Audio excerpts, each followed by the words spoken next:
I am so honored today to introduce you to Rachel Thomas, who is a mathematician, a data scientist, activist, I would say, and a mother to a child who absolutely loves math, the greatest achievement of all. And I've benefited so much in thinking about, with Rachel and her partner, about ways to support children, not just in math, but in all subjects. And so just so grateful for her to be here today and share her insights and thoughts on how to help your child with math, whether you think of yourself as a math person or not a math person, which I believe we are about to learn does not exist. So thank you, Rachel, and take it away. Yeah, thank you, Manisha. Thanks so much for hosting this. So let me share my screen. All right, so helping your child with math if you're not a math person. Just briefly, a little bit of background about me. So I have a PhD in mathematics. I worked in the tech industry as a data scientist and software engineer. I've taught in a bunch of different contexts, kind of going back to when I was a teenager as a tutor, and I'll talk more about kind of some of my teaching and tutoring experience later. And then 6 years ago, I co-founded Fast.Ai, which is a nonprofit research lab making AI more accessible to a broader, more diverse group of people. And we have the most popular massive open online course in the world on deep learning, which is kind of a subfield of AI. And so I've also gotten to kind of experiment with some really different formats for teaching with online and massive courses. And I've also been a university professor the last 6 years, first at University of San Francisco and now at Queensland University of Technology. So today I want to start with talking about some of the kind of broader obstacles to liking math, to kind of better understand why so many of us may not. And I think that's helpful to realize that if you or your child's having problems, it's not just about you, that we are kind of in this and I should note, I know that many of us may be from different cultures, and I am kind of speaking from a Western context and kind of as a white woman who spent most of her life in the US, but to talk about some of the trends there. And then also it's important, there are a lot of myths that I think it's helpful to counter with our kids. And then I'll touch on some more practical advice of kind of what are some things we can do about this. And then we should, hopefully have plenty of time for Q&A and discussion. So I think Western culture is awash in a lot of negative feelings and attitudes about math. I'll just share a few anecdotes, and I feel like I have so many that I've heard kind of over the years. So going back, and I should share, I kind of lived in many places throughout the US. I grew up in Texas, and then I went to undergrad in Pennsylvania. I did my PhD in North Carolina. I moved back to Pennsylvania. I moved to California. But in undergrad, the minister at my church, when he heard I was a math major, his mouth fell open and he just looked horrified. And he was like, "But Rachel, I thought you liked people." And this kind of perception, I think, of math as being, I don't know, antisocial or kind of the opposite of liking people. Another story is on a plane once in graduate school, and the man next to me had maybe a 6-month-old baby in his lap, and he's kind of cooing to the baby. And he's like, "Look at her, she's doing math. She's never going to use that again." Kind of talking about me in third person, sitting directly next to me. And then another final anecdote, in San Francisco, my partner and I were touring a private school that we were considering for our daughter. And the principal talked about she mentioned, like, this is the math curriculum the school uses. And she's like, "Oh, but my brain doesn't work that way. I don't understand any of that." And so this stereotype that I'll talk about, the idea that certain people's brains don't work the right way to do math. And so I think these messages can be very pervasive and come from a lot of different sources. And I kind of want to dig into some of those sources. So one, a really, really unfortunate one, this is a study from the US, shows that, so in the US, and I think this is true in many countries, 90% of elementary school teachers are women. And when women elementary school teachers have math anxiety, girl students pick up on that. And it was interesting, boy students are less susceptible to picking that up from a woman teacher. But this is very common, and many elementary education majors often require very little math. And so this anxiety can be picked up on by students. So this is an issue. There are also a lot of negative stereotypes and narratives about race that can impact students, and that can kind of influence how teachers treat students, particularly Indigenous, Black, and Latinx students. And so this was kind of an interesting paper on that, and there was a nice write-up in The Atlantic about it from a few years ago. So there can be at school kind of negative messages about math, and also about who's capable to do math. And so there's a kind of this pervasive myth that math is this innate ability. And Dr. Omaju Miller got her PhD in computer science education at Berkeley and studied this, and she's given a TED talk that I recommend about this myth of innate ability, which kind of applies to tech and to math. And this is, the view that, certain people's brains are wired to do math and other people's brains are not. And the evidence is all against this. It's not accurate. But the problem is when people believe that it's true, and so believe that you have to have a certain type of brain to do math, it can become a self-fulfilling prophecy. People think I'm not good at this or I'm not capable of this, and then that can end up playing out. Another set of obstacles kind of comes from how math is traditionally taught. So in standard schooling, it's often taught in a very kind of vertical manner where each year really builds on the previous year. And so if you have one bad year, it can often be almost impossible to catch up. And so that'd be kind of like, pulling the red block out from the stack. There's nothing for the green or blue block to build on. And this is very different from subjects like history. Like if you have a terrible history teacher one year, you usually can still be fine the next year. Whereas math, it can be very hard to recover from a bad year without support. And I found this in talking with people. A lot of people can kind of pinpoint the year that math went bad for them. They'll say, oh, I liked math as a kid. And then, I had this teacher I hated in 4th grade, and it was never the same after that. It can be circumstances in your personal life of people that were dealing with bullying or peer pressure. Again, if it kind of threw off their math education because of this vertical way that it's taught, it can make it very hard to recover. So there's a really gorgeous essay by Paul Lockhart that I recommend called A Mathematician's Lament. And Lockhart writes about a nightmare world where children are not allowed to sing songs or play instruments until they are in their 20s. They need to spend a decade or two studying music theory and transcribing sheet music by hand before they should be allowed to sing. Because the idea is, until they have kind of technically perfected all the details, they shouldn't sing.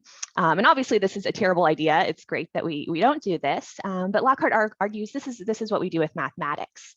And the subtitle is How School Cheats Us Out of Our Most Fascinating and Imaginative Art Form.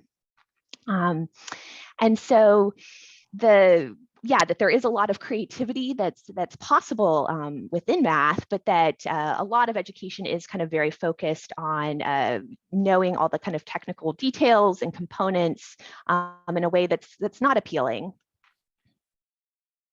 And I should also note about Lockhart. Lockhart was a university math professor, but he actually felt that math was kind of being taught so poorly that he went back and switched to becoming a K through 12 teacher because he really wanted to change how math was taught kind of at the younger ages. Another book that has kind of influenced my own thoughts about pedagogy, and this has really kind of informed our work with Fast.Ai and how we approach teaching, is called Making Learning Whole. by education professor David Perkins. And Perkins uses an analogy with baseball. And it's a kind of similar idea. He points out that, we don't, kids can play baseball and they may not be fielding, a full team with every position filled and playing a full 9 innings, but they can get a sense of the game. And he has this idea of kind of the whole game and getting a sense of the game, and that we really kind of rarely get that in math because we are kind of, or I should say our education system is often overly focused on kind of these technical details that can obscure kind of the broader meaning. And I found this even as someone that did quite well in math growing up, that I was good at learning techniques and memorizing stuff, but I often did not understand the meaning until I got to kind of university and even grad school to kind of get the deeper meaning. And this is very unfortunate that math is often taught this way. So a mathematician I admire is Piper Heron, and she completed her PhD at Princeton in mathematics. And so her thesis, you can see it's on a technical topic, the distribution of lattice shapes of rings, but she wrote her thesis in a really novel way where she used humor and sarcasm and analogies about unicycles and really tried to write it in a way that was more accessible than it would otherwise be. And she also wrote very openly in the prologue of it about how alienating it was for her as a Black woman in higher education and mathematics. And she wrote, "My view of mathematics is that it is an absolute mess, which actively pushes out the sort of people who might make it better."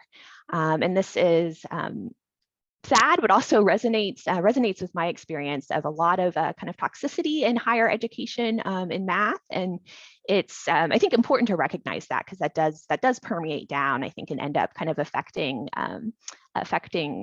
all levels of mathematics. And that it, what she's describing here is also kind of how it can, cultures can self-perpetuate themselves kind of by pushing out the people that could make them better. Another mathematician I admire is Cathy O'Neil, who has her PhD from Harvard.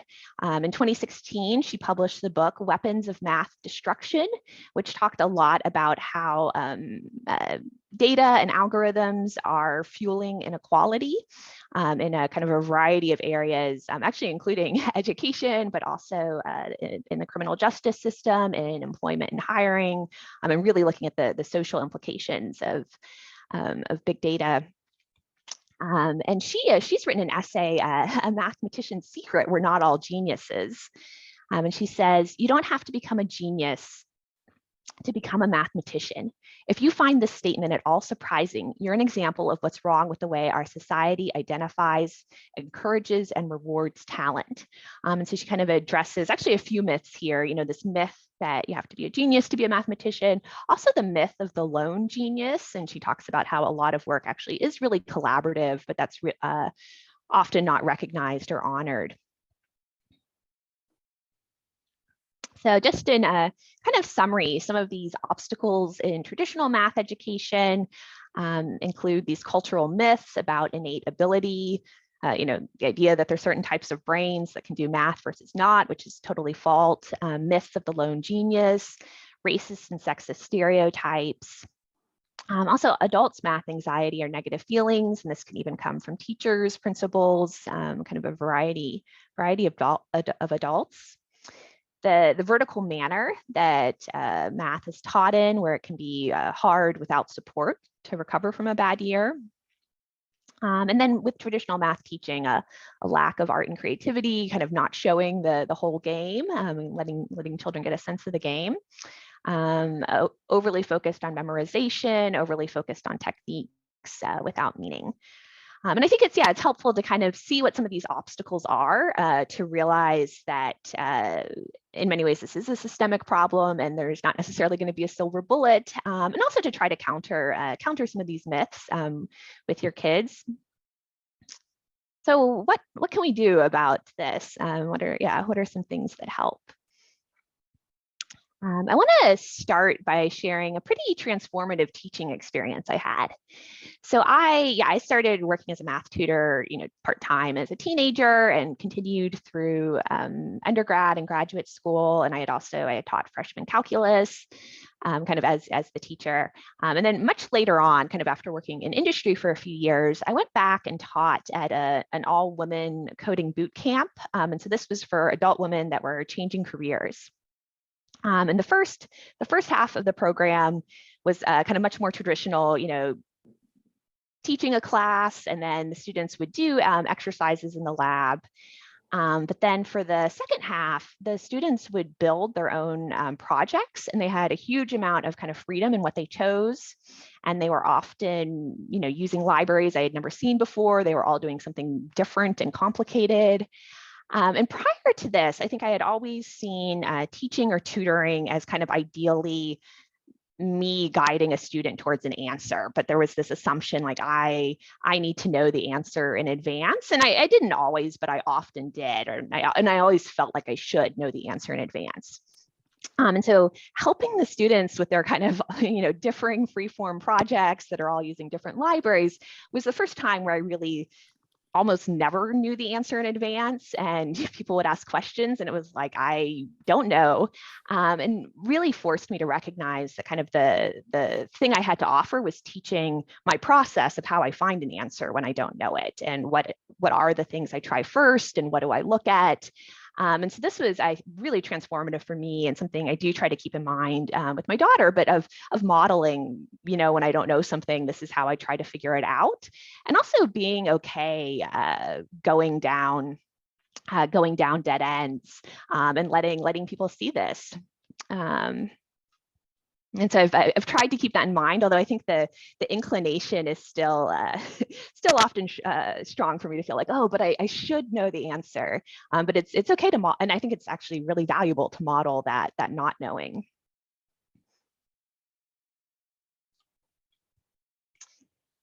So there are many really fantastic online resources and apps that I'm going to kind of share this. I'm going to come back to this list, but first I want to address the issue of screen time, because this is something I've had many discussions with other parents about, and I know that many parents feel pretty hesitant about screen time. So I will show the list again in a moment.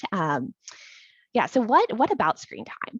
I really think that the idea of screen time is too broad as a category to be useful on its own. Because it has several axes. And so my way of thinking about it is screen time can be solo versus relational. And for relational, that can include if you are, on a video call with a loved one, or if you are, sitting next to a parent or someone in person doing something on a screen together. It can be educational versus, and perhaps I should have written non-educational, educational versus not, and it can be active versus passive. And within these, I would say my concern is primarily around screen time that's solo and passive and non-educational. But to make this concrete, let me give some examples. So I've got a Venn diagram. So screen time that is relational, but passive and recreational is my daughter's favorite show is Bluey, about an animated family of dogs. It's a really sweet show. I really like it, and we watch it together as a family in the evening. And I think recreation is important, but that's something that we do together. Something that's educational and relational would be sitting with a parent, watching an educational video together and discussing it. Active and relational would be, Skyping with the grandparents. We've always lived kind of far away from both sides of our family.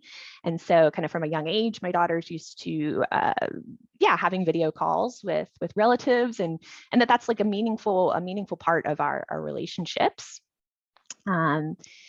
The kind of the sweet spot, or I shouldn't say the sweet spot, I think these all have their purposes and uses, but kind of combining all three, relational, educational, and active, that could be sitting with a parent doing an educational game together on the tablet. My partner and our daughter have often, they'll like work through an app together, and they'll even alternate, like taking turns answering questions. So it's kind of like a back and forth. My partner answers a question, our daughter answers one. I also see things of my daughter playing Minecraft with a friend, and they're on a video call, and so they are also kind of chatting and hanging out as they play. And then I mentioned kind of the category that we really try to avoid, and we have used it in desperation before, but is having a child watching a movie on their own. So that's I would say like the one that we don't build into our daily lives and kind of really see as like a last resort. But I have found that many conversations about screen time, I think it really collapsed because people are kind of just talking about one category or kind of talking about it as one monolith. And often that monolith is, I think, based on kind of the worst incarnation of it, of kind of a child on their own doing something quite passive. And I should note, like, no judgment. I realize that particularly with the pandemic, there have been definitely been desperate times, but this is, yeah, kind of a framework of how I see these different categories. I just want to note on this slide, I am going to mention disordered eating, and I'll probably talk about this for 2 minutes. So that there's also kind of, I think, a related question of, if something's really desirable to children, is really restricting it like kind of a good way to reduce or control their desire around that. And there's a whole body of research kind of coming from the area of food and eating, showing that that's not the case. And so you have studies such as this one, which talks about restricting access to palatable foods. And here, palatable foods means kind of sugary, fatty foods, showing that this actually focuses children's attention on the restricted foods, increasing their desire to obtain and consume these. And so that this is kind of this backfire effect, I think, of creating a forbidden fruit. There's other research showing that kind of being overly restrictive or restrained around food can even be a predictor of binge eating. And so I think this is important to keep in mind of kind of in thinking about desirable things for kids, of the idea of being overly restrictive backfiring. All right, so to return to my list of online resources and apps for kids, I do want to note a key, I think, is really sitting with your child and working on them together, at least the first few times. I think it's way less effective to kind of just, give your child the app. Oh, Manisha has her hand up. Or no, you're clapping. Okay, Manisha's clapping. Yeah, that it is really, really important to sit with your child, and that's also a way of making it relational and kind of really helping them to get in the flow with it.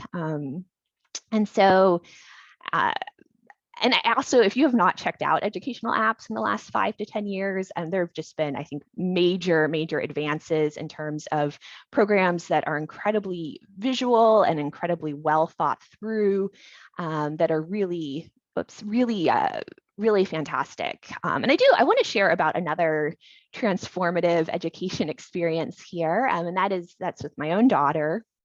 And so this was with the pandemic. So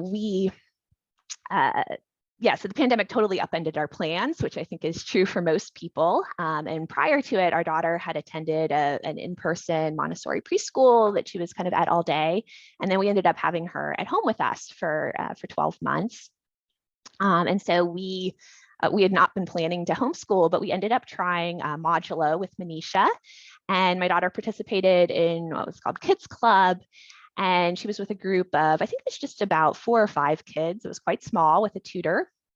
And what they did for math is they would spend an hour a day, and the children would just play a math game, each on their own device. And they were all, connected on a video call. They could screen share if they wanted to ask for help or chat about it. But they could all totally go at their own pace. And this was really amazing to see. Like, I don't think I had seen an educational program that was so centered on kind of going, this is mastery-based learning to let children go at their own pace.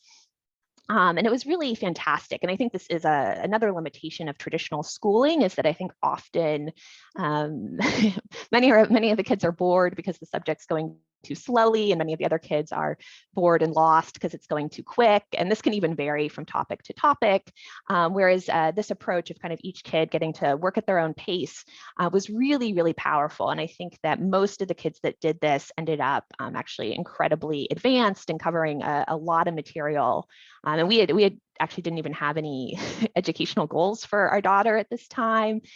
She was in this weird limbo where her birthday is. She had just missed the cutoff to start primary school, and so she was 5 years old, and really she was ready for what in the US we call kindergarten, and Australia is called prep. But she had missed the cutoff. So we didn't even have like, this is something she has to learn. But she actually ended up kind of several years ahead just through this. She was having fun playing a game for an hour a day with a group of, a few children that she became friends with and a tutor. And so that was pretty powerful. And I should note, Beast Academy does have a book version that's paper. And we recently have also been trying Right Start Math, which is involves a lot of manipulables, so kind of things that children can do with their hands. And that is also kind of a not screen-based approach. So again, just a reminder to try to counter the myths on myths of innate ability, myths about having to be a genius, or myths about a kind of a lone or solitary genius.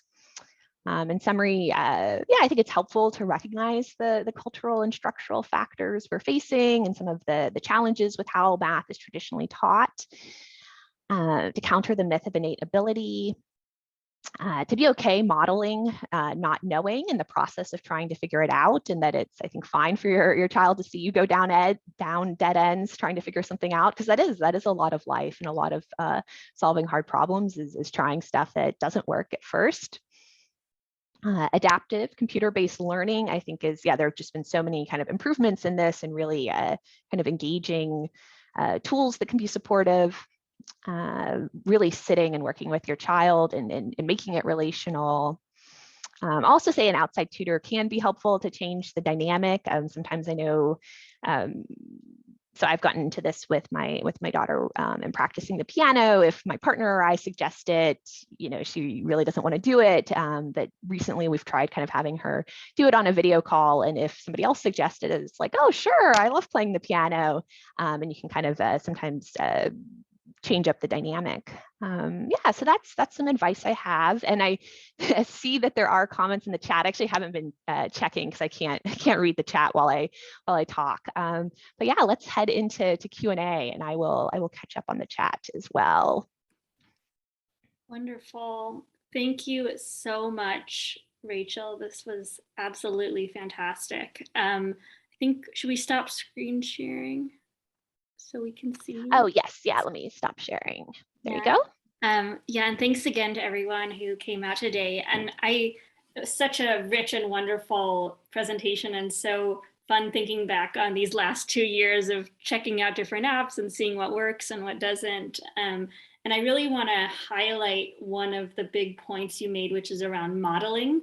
A lot of the questions we got were, how do I help my child with multiplication and things like that. And I think that, kind of starting from this place where, first of all, understanding that we all have our own anxiety about math, and if you're coming from a place where you feel anxious about math, your abilities in math yourself, your child is going to pick up on that, whether you articulate it or not. So actually sitting down and learning with your child and acknowledging areas that you have difficulty, and saying like, okay, well, how do we learn multiplication tables? This is kind of complicated, and like any other problem in your life, saying, well, should we Google some good techniques for learning multiplication together? And I think, if your child can watch as you struggle and show grit in learning something that's hard for you, that will also inspire them as well.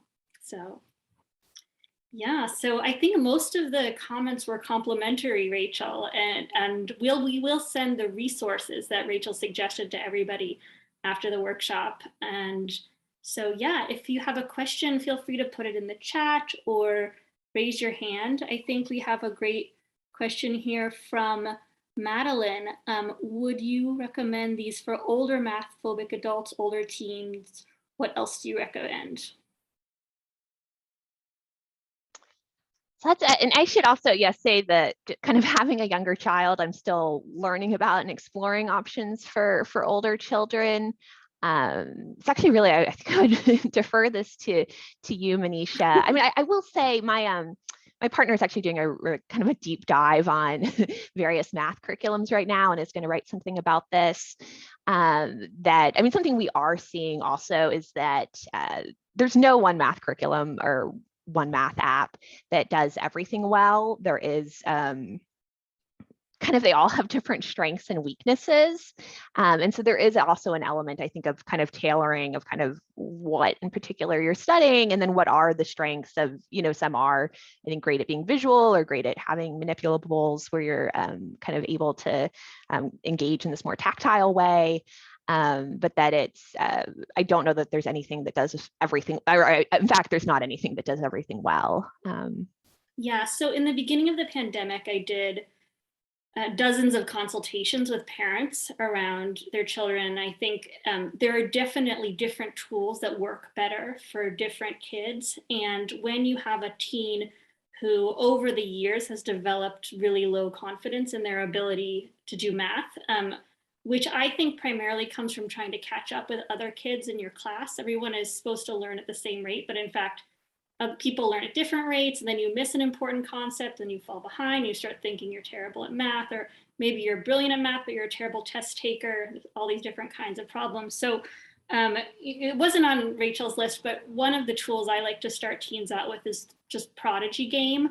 I think it can help a student to kind of build back concepts that they've missed.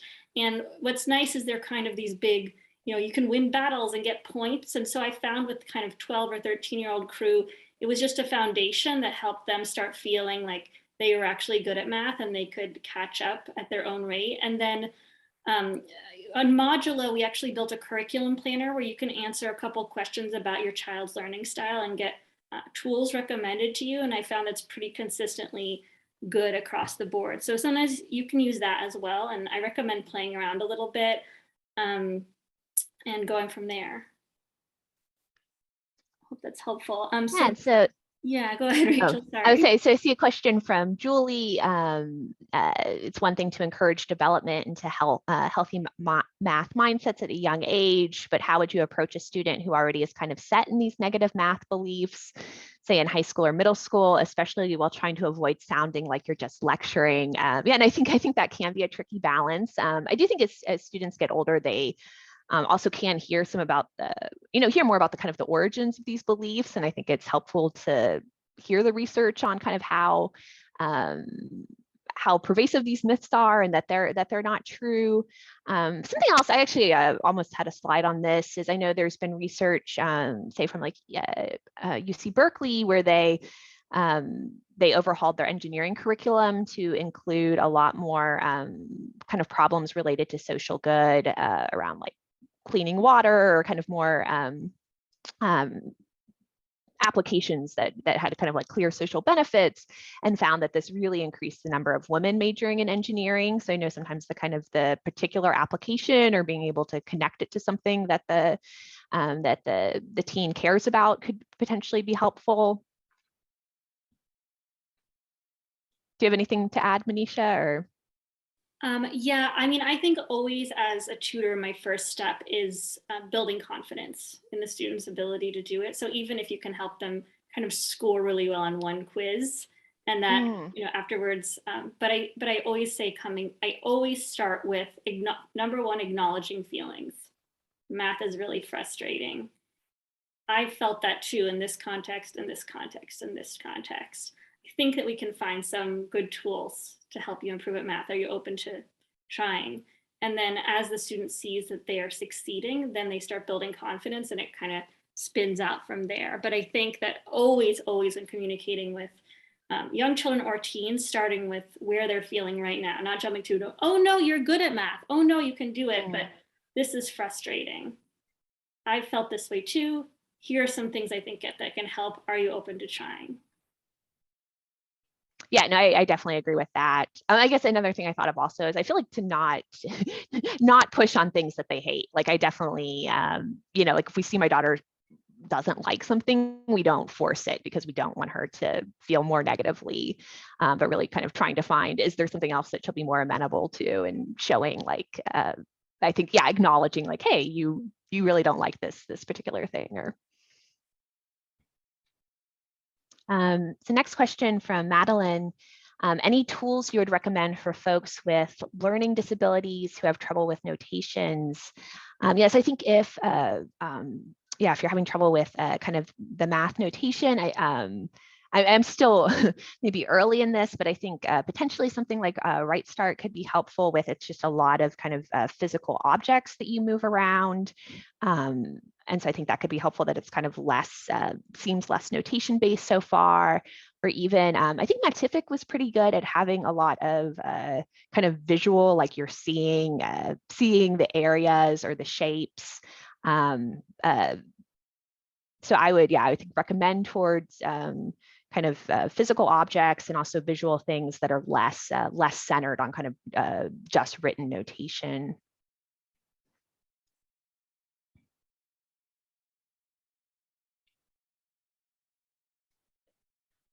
I see a question about what are your thoughts about standardized testing for high school students, SAT, PSAT, ACT. What does the latest research on this say? Which I'm not sure if you want to clarify, Jitendra, more specifically.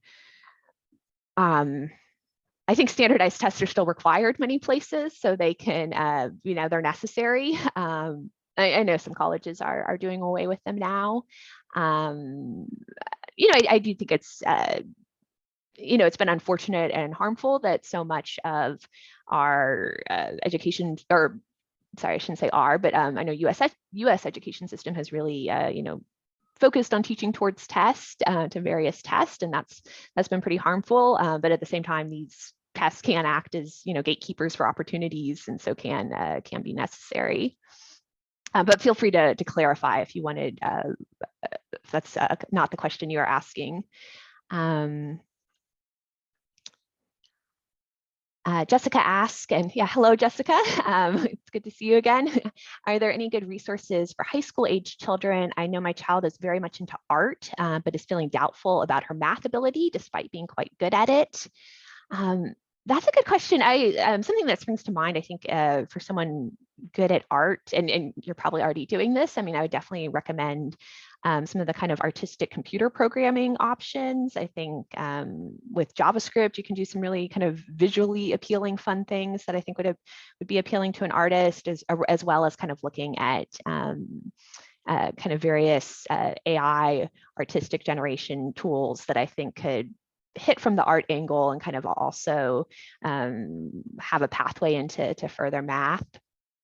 Let me pause and ask Manisha if she has additional recommendations on that. Yeah, it's interesting. I mean, this question and the last question about learning disabilities, I think I like to think about, like, they use the term neurodivergent. What I found as a classroom teacher is that there are so many different learning styles, and there's this particular type of kid that is really good at learning the way school teaches. And that's maybe about 10% of the children, and the rest are, labeled, are neurodivergent. And so it's not like there's one type of normal and then there's the neurodivergent. Actually, there's so many different ways to learn. And so I think that's why it's really important to explore the resources that work for you. I think one of the reasons I am a good tutor is because I was really terrible at test taking myself, and especially on math exams. And so when I tutored, I was trying to teach the kids as if this is a game, like in this world, there are people who think in certain ways, and this is one way of thinking, and here's how you can learn this game of thinking. And then in terms of, just this question about art, I mean, there's so much interesting overlap between art and math, obviously, and you look at some of the great painters, but I would say that, for explore different tools. And I would think the area to really hone in on is the doubtful about her math ability. And we talk a lot about this idea of you know, in our culture, we're very much praising kids like, you did great, you're not doing well, instead of bringing the focus to like, wow, I really admire how you pushed past through that difficulty, you know, and actually talent really being about what do you do when you confront an obstacle as opposed to the result at the end. So I would say, you know, really kind of like focusing on that area of why is she doubtful about her math ability and how is that impacting her in other ways. Not sure if that helps answer the question. Actually, sorry, I thought of one more thing while you were talking about that. And that was the areas of combinatorics and permutations. So there's kind of these whole fields of math that involve different problems of, I don't know, like how many ways are there to I don't know, divide these donuts up amongst a group, or coloring problems of kind of where like the borders of different colors. I'm not explaining this well, but there's this area of math that has a very, very different flavor from algebra and calculus. And this is another kind of gripe I have with traditional math teaching, is that so often this goes under, it's called discrete math, and it's typically taught in college and required of computer science majors, but I feel like most other people don't get to see it. But it's math with a very, very different flavor from the algebra sequence. And it makes me kind of sad. I think a lot of students in high school, you know, kind of go through the algebra sequence and maybe kind of start calculus. And they're kind of, I think, just getting one flavor of math and not seeing that there are these other flavors. And so I would, I think also recommend looking into discrete math or combinatorics, because it is kind of a different flavor, and that could be helpful also for, and to me, I don't know, it seems a bit more artsy, but I think for someone that, you know, if the algebra calculus sequence is not really kind of resonating with their interest. I think I should also just mention, I mean, there's huge debate about the way that math is taught in school and what math is taught in school. And, you know, very, you know, knowledgeable people would say that the whole curriculum is totally ridiculous and useless. So I think it's worthwhile to be open about that with your child and say, okay, well then, you know, if this is silly to be learning, why are we learning it? Well, okay, there are some benefits to doing well in school, in such how you can advance in life. And there's benefits to learning the way that other people, you know, so really, you know, get specific about why they're learning it and figure it out, help them figure it out, help you figure it out for yourself. Because unfortunately, being a child a lot of time means just doing what people tell you without any real reason why. And a lot of people don't take the time to really understand it themselves or explain it to kids. And I find, you know, when I really, really get specific, you know, with children, they really resonate with it. You know, even if it's, you know, for example, a 6-year-old, you know, I don't want to learn, you know, how to draw. Well, you know, if you don't develop your fine motor skills, here are the consequences. Do you know what fine motor skills are? Oh, like, do you understand that this is an age where it's important to learn them? And, you know, you can talk to a 6-year-old about that, just as, you know, you can have a real conversation about that stuff with the teen and let them decide if they want to opt in or not. You know, it is, it's important to respect them in that way. Yeah, and I definitely agree with that. Kind of distinguishing the what are the things that you're doing, kind of like the SAT question earlier, where, you know, aspects of this are just about this ritual that's needed to access certain opportunities, versus things that you find more intrinsic value in. And I've definitely had conversations with my daughter also about kind of like related, like what are things we do just because they're kind of social conventions that kind of are generally accepted in society, but we personally don't think are very meaningful, versus things that are really kind of about our family's values. Next question. So there are questions about U cubed and MOEMS and Math Kangaroo. And I have to admit, so U cubed has been on my list to check out, but I have not yet. And then I'm actually not familiar with Math Kangaroo or MOEMS, so I cannot speak to these. I don't know if you have views on these, Manisha. I have not used UQ'd myself, but I know the team who created it, and they're awesome, and they're really passionate about bringing data science into class. There's a whole class about, you know, learning to love math that parents can take. So I think it's a really interesting and wonderful approach. And I'm not familiar with MOEMS or Math Kangaroo, but I think if your kid is into contests can be fun. If your kid gets stressed out by them, then don't do them. So that's how I feel about that. Madeline asked, when someone's facing a math problem and starts to panic or freeze, are there questions you would recommend asking by a tutor or for people to ask themselves to move closer to answers? What do you personally do? I think a lot of Manisha's advice earlier about the importance of kind of confidence building and trying to find some areas where you can build confidence through wins sounds helpful, as well as I think probably talking about tactics of just how to deal with panic and anxiety. Yeah, do you have more to say on this, Manisha? I have so much to say on this, but I think first of all, really recognizing the feelings, like that noting being the first part of it. Not trying to jump to confidence before you say like, I see this. Yeah. And make sure you understand. They may say like, no, I'm not scared, I'm excited, right? You don't know, right? And then, yeah, I mean, it could be a bigger problem, but I think it's really about really kind of getting in touch with what they're feeling. I think I've heard a lot of times people say, oh, my child is such a perfectionist. And I think I don't quite agree with that term. I think there's something deeper beneath that needs to be noted, which is like what's going on with the perfectionism. And it really is, I think it really does often come back to like, are you praising hard work or are you praising character that they can't change? They can't change if they're smart, or I don't want to say dumb, but like they can't change, their IQ, but they can change, but something they have power over is how hard they work. And, I think, yeah, just really all the time coming back to acknowledging how they're feeling. And, you can even go further and say like, well, where do you feel this in your body? Is it, what is it, a kind of a buzzy feeling, or is it jumpy feeling? And, talking about that physical sensation of the panic. There's great, my mom used to play Mozart when I did math. A nice snack can be setting up the environment away. And then relating to it, if there are things that you feel scared about in your life and how you overcome that.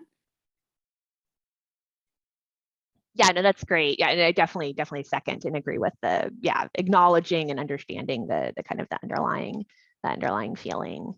And we've done, my daughter actually loves this for kind of negative feelings to go through, like we ask her like, what color is the feeling and how does it sound, and to really, and this is maybe like a kind of younger age, but she really kind of enjoys that sort of kind of descriptive, coming up with that sort of description. Just one quick thing too is the words lazy. I think some parents perceive their child as lazy, and I think actually laziness can be a manifestation of some really deep fear. So fear can, nervousness and fear on math can take different forms, not always a panic attack per se. Jessica has made a recommendation for manga books about linear algebra and regression analysis, which sound really fantastic. So I will check those out, because I love whenever you can kind of have a different and a more kind of visual or fun format presenting material. And then Jitendra can qualify his question. So do you want to do that now out loud? Sure. Let me just turn on my camera. Hi. Thank you so much for this talk. Rachel, big fan of your work with Fast.Ai. Thank you so much. Oh, thank you. So my question is, actually, my daughter is a sophomore in high school. So bear with me until I quickly give her backstory. Way back in 4th grade, she started to feel a lot of peer pressure. She grew up very close to two very good friends who were breezing through their math, whereas she always had to struggle. Now, slowly through middle school, we always did exactly what I loved what Manisha said, acknowledge first. So we used to acknowledge her feelings and her emotions and her struggle with it, but we always encouraged her. And then she started gaining some confidence. In middle school, she on her own started to develop more and more skills, and we helped her accordingly. In middle school, she was able to jump one more level in the math curriculum. And then by the time she came to high school, she had jumped 2 levels. And then now she's in the highest possible level in math. Now, we didn't want her to do that. We wanted all of it to come intrinsically on her own motivation. And we wanted her to do it because she wanted to do it, not to prove anything to anybody. And now in the high school, she is going through the pre-calculus honors, but the key argument we still keep having is she struggles with every concept, every chapter, and she has managed to still do well in her tests and grades. Her point is that if I struggle, it means I don't get it. That means I'm not good enough for math still. And our point is, doesn't mean anything like that. People have different styles of learning, and therefore your style is slightly different. But struggle is not an indication that you don't get it as well as anybody else does. And then a small supporting part of this argument was David Epstein's book on titled Range, in which he is talking about this particular aspect where some students struggle through math and they actually take a longer time, they take a different route, but they get the concepts in a much more deeper way. So I felt that the standardized testing seems to impose a sort of a time limit, and that seems to, mess up her understanding, and therefore she runs into panic. So let me pause here and see if you have any thoughts or reactions. Yeah, no, I agree that the standardized testing, so what you're saying, like I agree with you that it's really unfortunate that people often associate being good with something with the idea of being good with it effortlessly, that those kind of concepts end up coupled even though they shouldn't be, and that kind of being good at something even if you have to work hard, that can be even more meaningful that you're working hard, and as you said, you maybe learning it more deeply. It can also be really hard to compare what's really going on with other people. I experienced this in school of people that I sometimes thought were doing well effortlessly, and that turning out to not necessarily be the case. So you don't always kind of know what's going on inside with someone else. But yeah, no, I do think standardized testing poses this set of issues, and I've definitely known people that do very well in their schoolwork and then not as well on standardized testing, and that it becomes this, I think, definitely like ongoing source of anxiety. And I don't have a great strategy or solution kind of beyond what we've already discussed in terms of acknowledging and trying to address that anxiety. I don't know if you have something more specific, Manisha, but I do think it's a real problem because I feel like there are people who their kind of efforts end up not being recognized by the system because they, can't perform in this kind of very narrowly contrived format, which I think is unfortunate. Although I think it is good that more universities are moving away from relying so heavily on the SATs. Jitendra, what do you think the fear is coming from? Is it a fear of self-worth, or what do you think is underlying the fear? Beautiful question.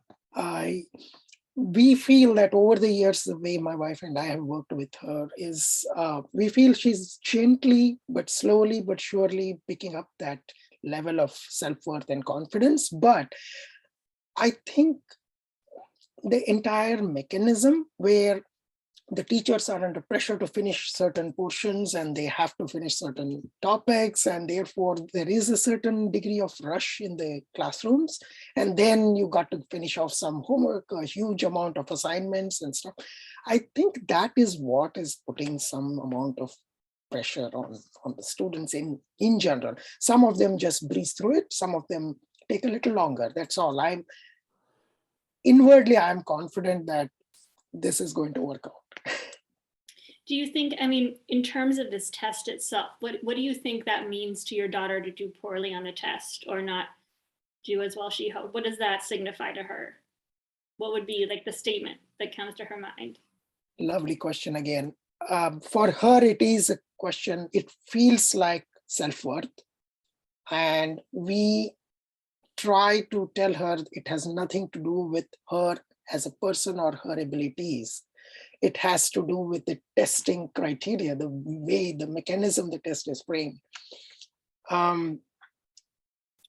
So I think, yeah, so I think that's the first problem, you know, is that you're telling her that's not true, right? It's not true, it has to do with your self-worth, you know, and I think you'll get further with her if instead of saying it's not true, say, just try to be curious. Okay, so if you don't do well on this test, like, what does that mean? What's the statement? Okay, I am worse than my peers. Okay, well, if that's true, what does that mean? I'm going to get a terrible job. Okay, what happens if you get a terrible job? I'm not going to be happy. You know, kind of really, really explore curiosity. There's a wonderful spiritual teacher. We can't really go too in depth, called Byron Katie. She has a whole line of questioning. You know, is that true? Is that true? But you really have to approach it with genuine curiosity, not with this ulterior motive to make her feel better about it. And I say this as someone who's like afraid to take a COVID test because then I might find out I actually have COVID, you know? So I am incredibly scared of anything that puts a label on me, you know? And it doesn't work to say, you know, because on a certain extent, it does impact her life, how she does on this test. And it does impact the kind of people she's going to be around. So it's not to tell her it doesn't matter, or it doesn't reflect what she knows. It's not true. It does reflect how good she is at taking tests. And that's a whole thing. So okay, just another kind of practical thing. My mom is actually a pre-med advisor, and she has students listen to this thing called binaural beats when they're practicing for the MCAT. It's a sound thing that they listen to sounds of different tones, and she's had a really enormous success with that with her students who have a lot of anxiety around the MCAT. So sound can be healing as well. But I can send you some more resources about that as well. Thank you so much. Mm-hmm.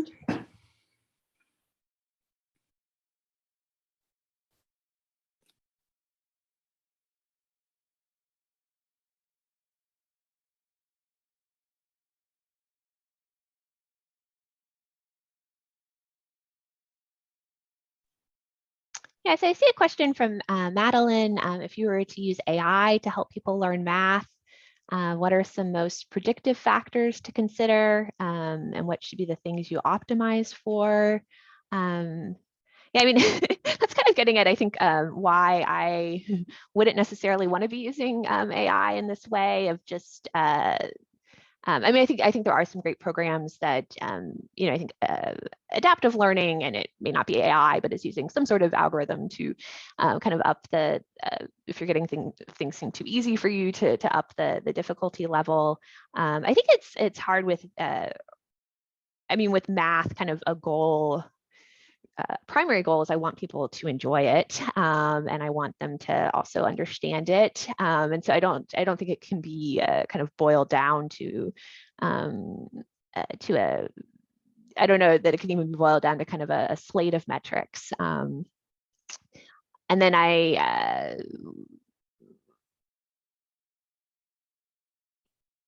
mean, there's also this element, I think, with math programs about, yeah, the importance of kind of asking questions that are interesting. And I think this is an issue with some math education. It's just a lot of the questions are really kind of boring or repetitive, and kind of how to make things interesting. And it's also tough because, as we've talked about, kind of like every child is different, and also everybody's at a different place. But that even just kind of finding, I think, interesting questions that are kind of at the right level and meeting someone where they are can be quite difficult.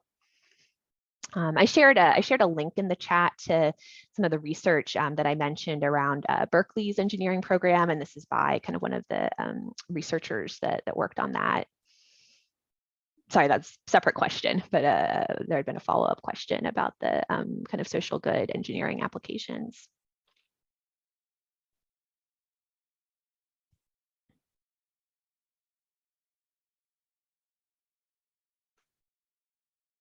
Yeah, any further questions?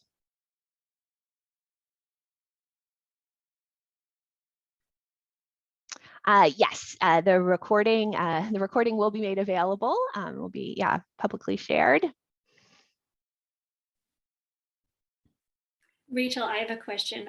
What was your most fun thing to learn about math as a teenager? What did you find really exciting or fun? It might not be taught in school. Oh, I don't know. It's actually I had a really fun geometry teacher. I was very lucky in high school, but he would do stuff like he used, and this was just like at a public high school in Texas, like fishing reels to make a parabola to kind of illustrate about points being equidistant.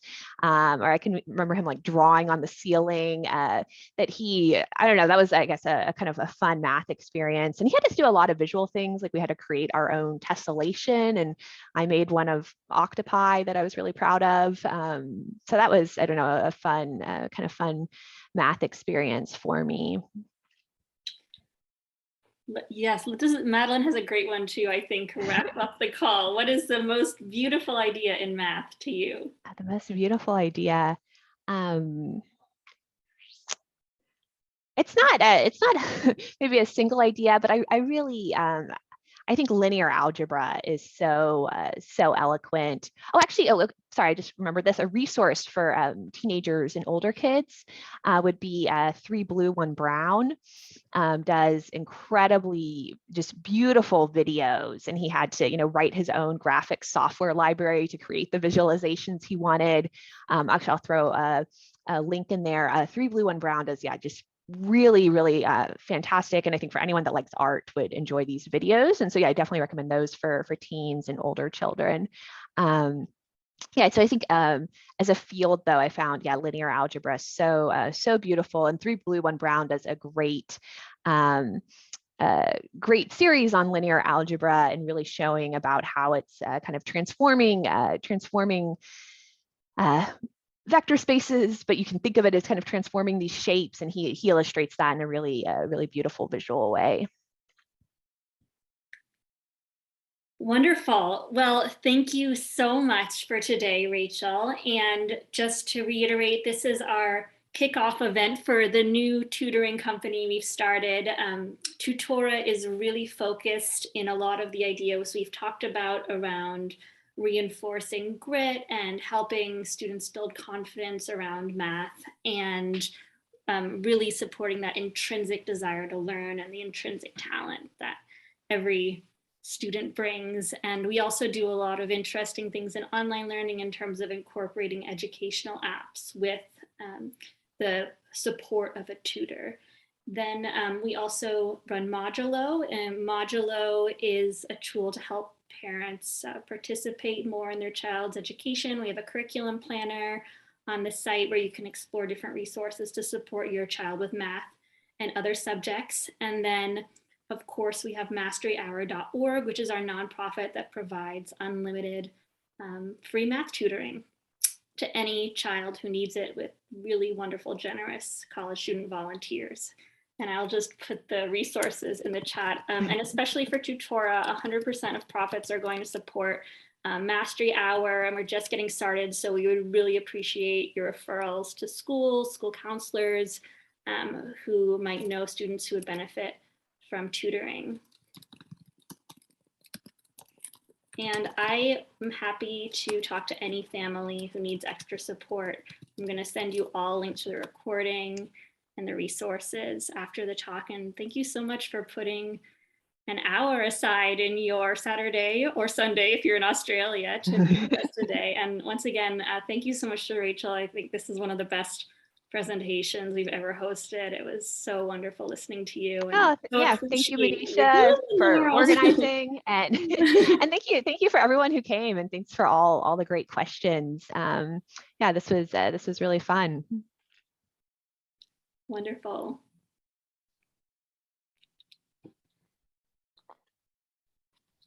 All right, well, have a fantastic afternoon, everyone. And thank you so much again, Rachel. We'll give you a virtual round of applause. Yay! Thank you.